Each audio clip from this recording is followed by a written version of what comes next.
here to talk about the two new singles that you have, "Song for Hope" and "Lavender Mountains." Um, First off, just to kind of ease into things, I'm curious about releasing these two songs. It mentioned that you're supposed to play them in a particular order, Hmm. uh, and that they are connected. Um, are these going to be part of an album, or is the feeling like, okay, these really need to just stand on their own?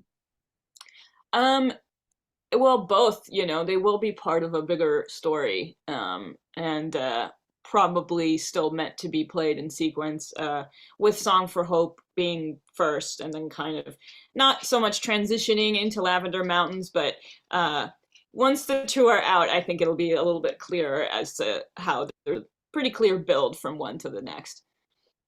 Yeah, yeah, definitely. And it is interesting being able to, listen to them back to back and hear, how they kind of emotionally starts very cautious optimism, I guess I would say, Hmm. and then it kind of builds from there. Hmm. Um with "Song for Hope" in particular, the part of the style and part of the tone reminded me a lot of Eddie Van Halen's 316. And I'm Mm. curious if, that or his particular style was an influence. Well, it's interesting bringing that into the conversation as it pertains to these songs, because obviously Eddie is such a huge influence on my playing, but this is not one of those instances, at least not in a conscious way. I Hmm. didn't even connect it to that. It's not something that came from there or anything like that.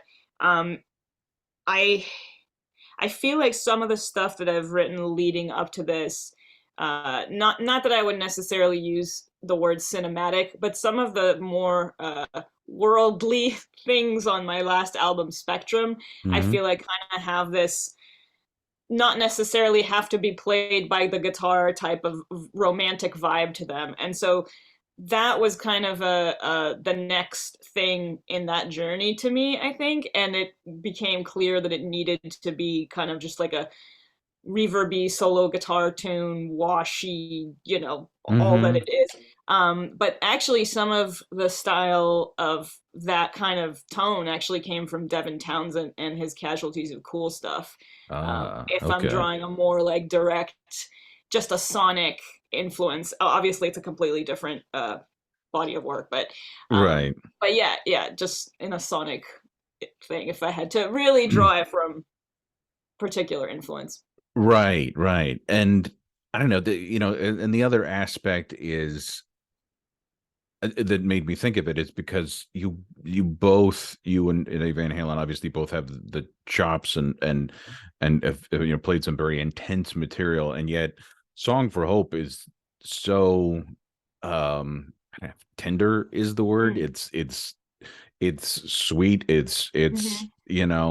um and so, to me, it's fascinating when someone who can go 90 miles an hour specifically pulls back, and there's still that, intention and emotion to it. Hmm. Um, but it's, at a much slower pace. And I'm Hmm. wondering, how long does it take to really learn how to do that? Well, what's really interesting about that, at least in my development or however you want to call it, is that it's easier for me to compose these, but harder to play in a lot of ways. Oh, Because to really emote the way that I hear it in my head or the way that I think it should be played is a much more challenging thing to do on the guitar than to shred, I think.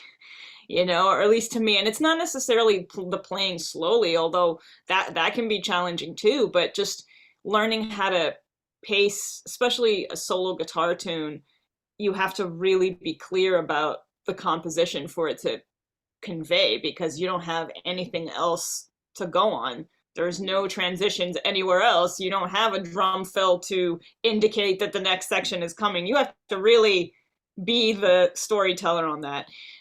So kind of just producing it and playing it emotively is the thing that I think actually takes me the longest with that. Hmm. And speaking of creation, because I read that you sometimes, as part of your songwriting process, sing these raw versions into your voice Mm-hmm. memo. Mm-hmm. Um, and I've heard of other songwriters doing that, but primarily with lyrics and things of Right. that nature. So I'm curious, what's the biggest challenge in bringing that to life, bringing those voice memos to life on the guitar? Well, that's a really good question. A lot of times doing it in the voice memo sense is just a way of jotting it down, and I already have an idea for what I think the instrumentation should be, and that's regardless of whether it is going to end up being played on the guitar. Although many times it is, let's be honest, right? But it doesn't have to be, and some of the voice memos are not voice. Some of them, like for example, I just happened to come across the first voice memo that I did for Song for Hope, just to again jot it down. And it was just a very early version played on guitar, like unplugged. Again, it's just a means of taking notes. So it's not always like that, but I find that it's a very good preliminary test of how singable, for lack of a better word, your stuff's going to be. So it's actually a really good thing, I think, for a guitarist to write away from the instrument as much as possible, because if you can sing it, that's already a really good start. It's maybe don't butcher it after that, but you know what I mean. It's like if you can No. sing it, it's a good start. So Right. No, I totally get that. Like, and I've referred to this before. I once saw a piece where it was Brad Paisley and John Mayer talking, and mm-hmm. they were talking about guitarist influences, because they're very different styles that they have in common. Sure. One of which was Eric Clapton, and I Mm-hmm. remember, I think it was Brad Paisley who said, "Yeah," he said, because you could sing his guitar parts, and Mm-hmm. even non-guitar players end up Right. singing it, Exactly. and especially with Lavender Mountains, it's one of those songs where it's like, I swear there's lyrics here. Like, I feel like I can almost hear them. Right. Um and again, you can, that chorus is especially as catchy as any lyric combination Oh, thank that you so I've much. yeah, That's and that's the biggest, that's the kindest thing you could say to me. So thank you. sure. No, I totally mean that, and it's because it plays in your head, and actually, a while back, do you know of Jake Shimabukuro? Rings a Uh, bell. Ukulele player. Basically, Okay. he's if Jimi Hendrix played the ukulele, it would Oh be big. wow. Cool. So look at my yeah, the two of you would be fantastic together. But um, and he writes instrumentals primarily, but he said, he's like, he always has lyrics going in his mind Hmm. for he said, no one will ever hear them. He said, because I can't Right. sing. And I'm wondering if that's the case with you. Do you, have lyrics that go in your mind with your instrumentals? Sometimes, not every time. Um, Sometimes it might be just one line and maybe a joke, maybe to be taken a little bit more seriously. I have had moments where I've considered actually working that into the track in some ways. Not to say that I would necessarily sing it, although I'm not opposed to anything. So you never know, but it does Hmm. happen sometimes. I haven't really tried to do that on purpose for any reason. It's just if it happens to, it's more like you really do have to think like a singer.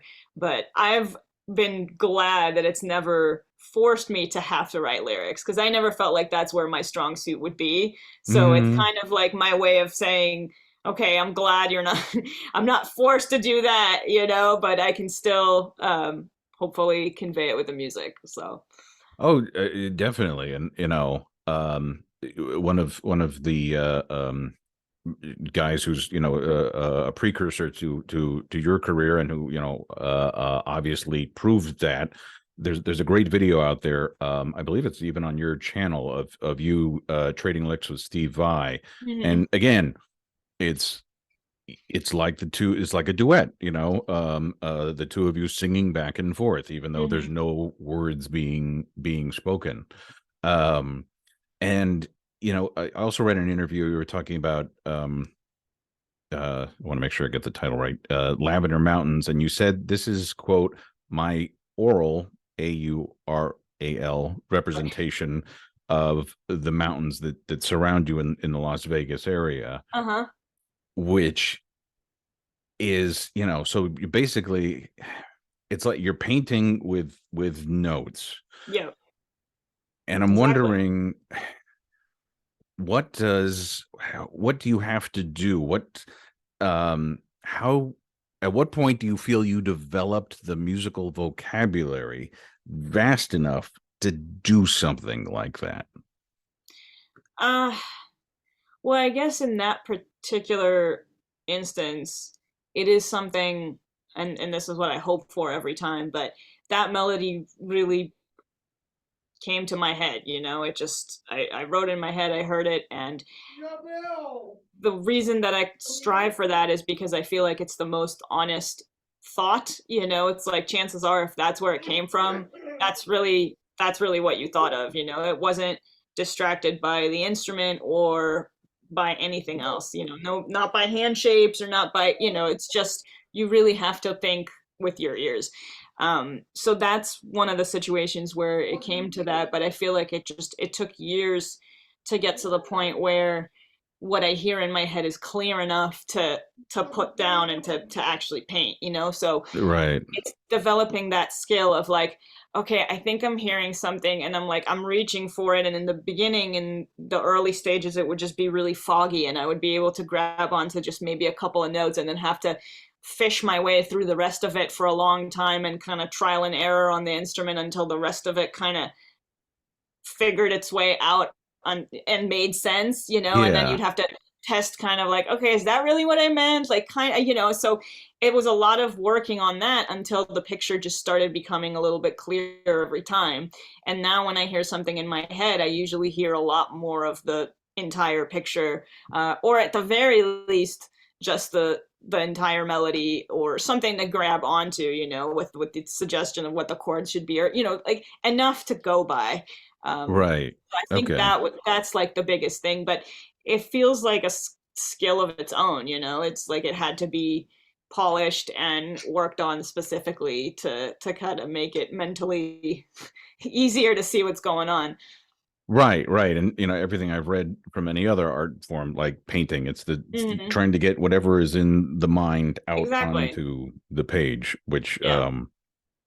and along those lines, and this is maybe getting a little too nitty-gritty, but I Hmm. mean, be it what's ever in your mind or what you've sung into a voice memo, have you ever had a lot of trouble trying to find where that specific note would be on the guitar? Not if I could hear it clearly enough, because Hmm. that's the thing I'd probably worked on more than anything in my life is listening to something and figuring out how to play it on the guitar. So if it's a strong enough sense of what I'm listening for, that part is not the issue. It's more, can I hear what I really want? That's the part that drives me crazy is like when you're thinking it's the decision you want and then you play it back and you're just like, I'm not really sure that's what I'm reaching for. And so like that kind of fogginess I feel like is a lot more of a struggle than just finding the right notes. Okay, okay. And also, I came across in this other interview you did, you mentioned a term I've never heard before, Hmm. kind of along the lines of songwriting and painting these pictures, implied harmony, and Okay.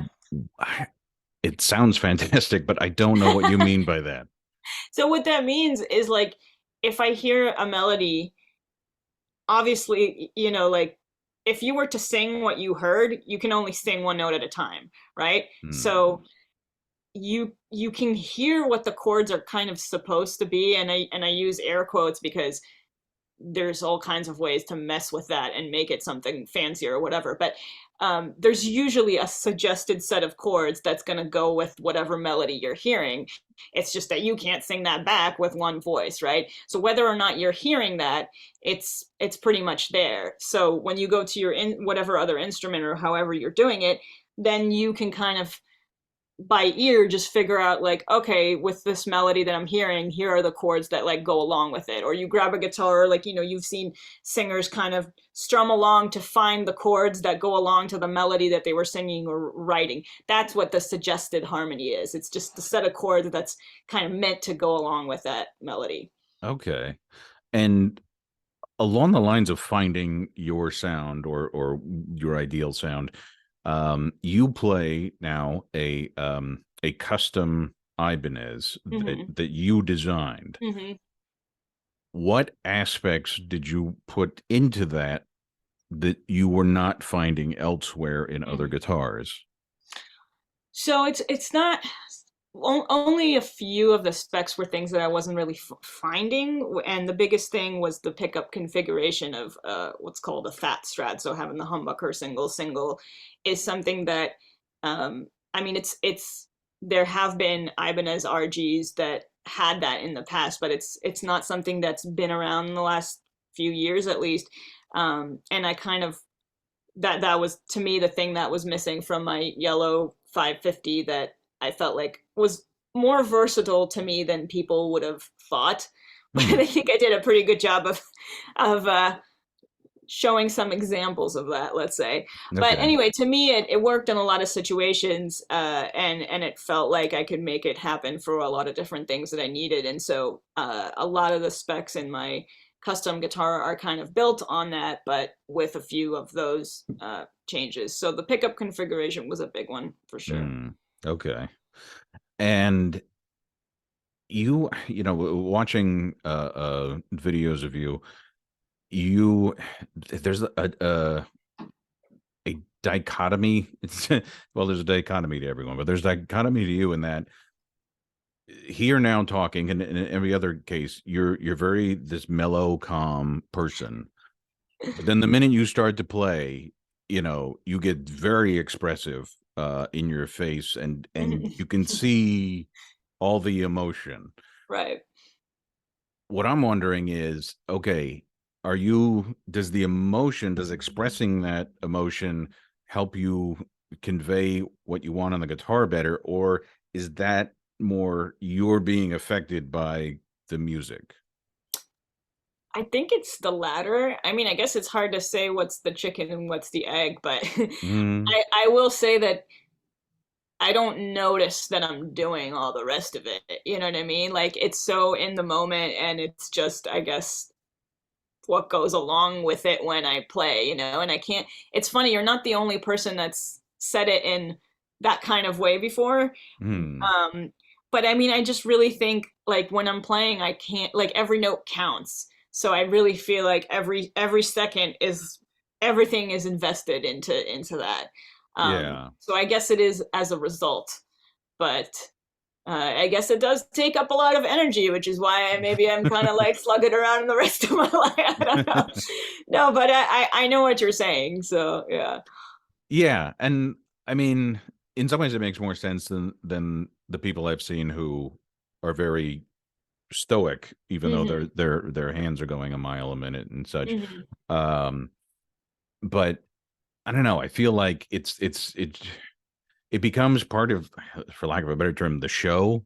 Hmm. Um, you know, in a very different style guy, but BB King, when he Hmm. played, there was so much in his face that was Right. happening and expressing that it was, you know, um, I don't know, it just also helped convey like, okay, I believe that this person feels what they're Hmm. playing, Yeah. which again, bad term, but sells it more to me or No, makes there's nothing wrong with that. I mean, I was actually going to use the exact same term. It's like, and I think you're right. And maybe part of what helps, I would hope, is that I'm not really trying to sell you anything. Like, it's so involuntary. I wouldn't be able to stop it if I want, or I would have to like try really hard. You know, it would just have to be a yeah. really concentrate on like do not move your face while you're playing guitar, like nobody wants that. I'd rather just have it completely like uncontrolled and you're going to get what you're going to get. But if it sells it, then great, because I'm not trying to convince you of that. I guess it really is just like, I love music, man. It's like I hear it like you're hearing it. So Yeah. No, and I think that's, the cool part is like, wow, when it seems like the musician it might be more into this than you are, then, there's something fun yeah, about I think that. you're right. Yeah, I agree. I mean, Um, it's like the people that are most fun to watch live are the ones where you feel like, man, they love music so much, and just the joy and yeah. yeah. Um, and also, I guess also, with the way that you are, it doesn't come across as fake or performative or something. It's like, all right, she would be this way even if none of us were here in this room, which I think is, um, I don't know, it makes it a little extra special, and that there's kind of a genuineness about it too, you know? Well, thank you. I mean, that's kind of what I was saying is like, yeah, I'm not trying to sell anything. It's just, it is what it, and you're probably right. I mean, I'm sure it does look like that.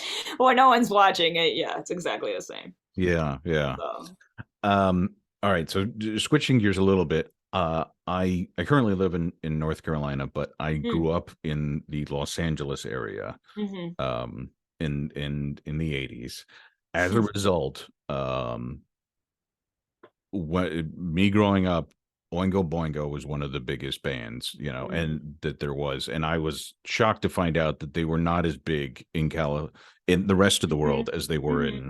in California. Right. Um, and so, the in fact, when your publicist sent me the information, I was like, oh my God, the night before I was just introducing them to some friends who had never heard Oingo Oh, Boingo wow. before. Yeah. Wow. The husband of the couple, he was from England. And I guess they never Mhm. really made it over there, but and I'm like, no, trust me, this is one of the best bands to come out of Los Angeles.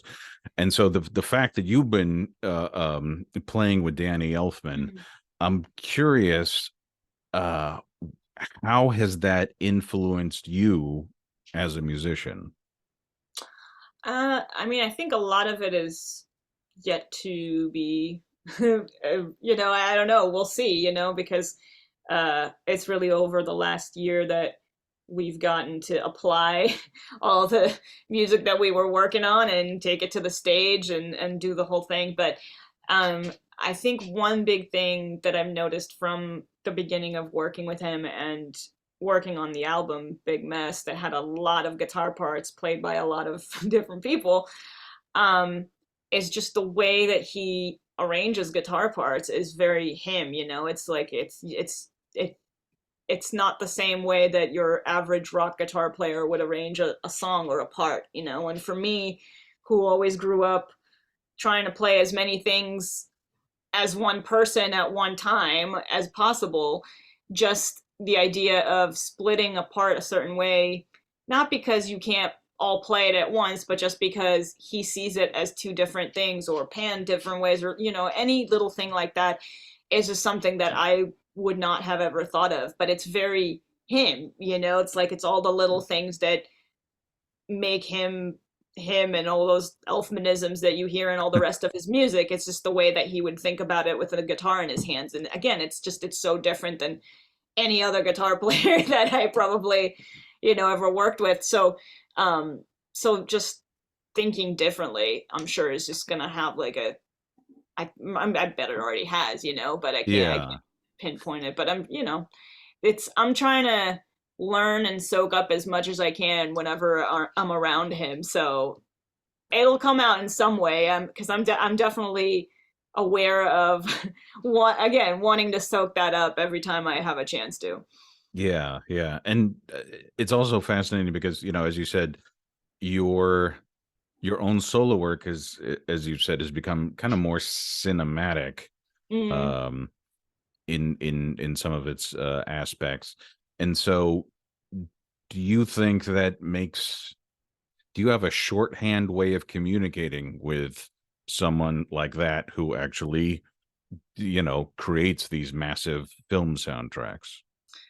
I mean, I think that part of it is just kind of a coincidence, but what's always been amazing to me is that just luck, as luck would have it, he's because he comes from the rock and roll world and way of doing things, he doesn't want to be reading, so his preferred way of working is doing everything by ear, and that's the same for me. Even if I can name all the names behind everything or whatever, I would rather do the same thing as well. And so for me, that, I'm sure a lot of his fans kind of knew that maybe about him, but I didn't know that, coming from music school and all that. So I was surprised to get that from him, and it's actually, I think, maybe a big part of why we work well together, because we'd both rather be like, oh, do you mean this? Oh, cool, and Hmm. communicate so much, just like two guitar players would. Yeah, yeah. So that makes it easy and comfortable and like not an intimidating situation.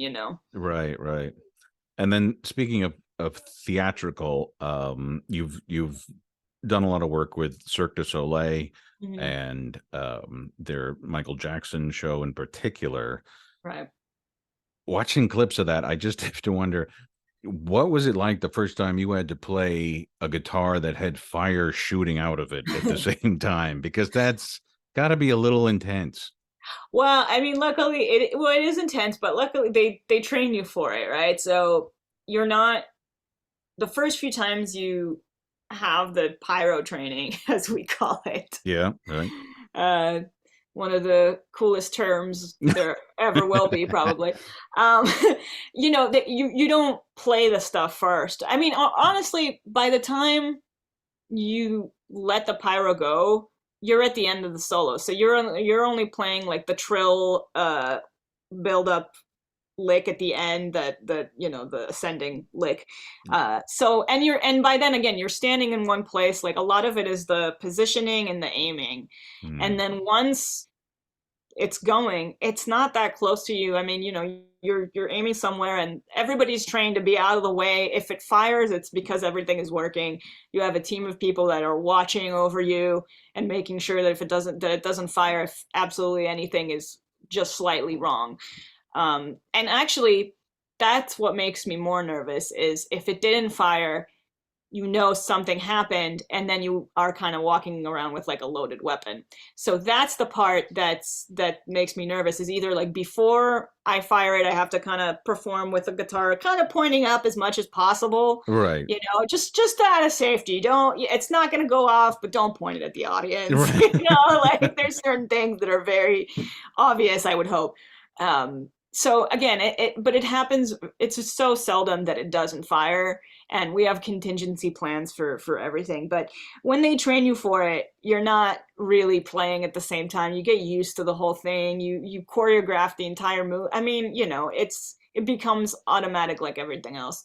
Yeah, yeah. Okay, okay. No, I was just because I'm like, well, that's not something every guitarist has to deal with. So I'm just No, I curious. mean, listen, it should be a sobering thing, right? It's still a 30-foot arc of fire, Yeah, but I don't know, maybe it's not thinking about about exactly what it is that you're doing. Maybe it's, yeah. I'm not saying it's denial, but I don't know, there's so much safety built around it.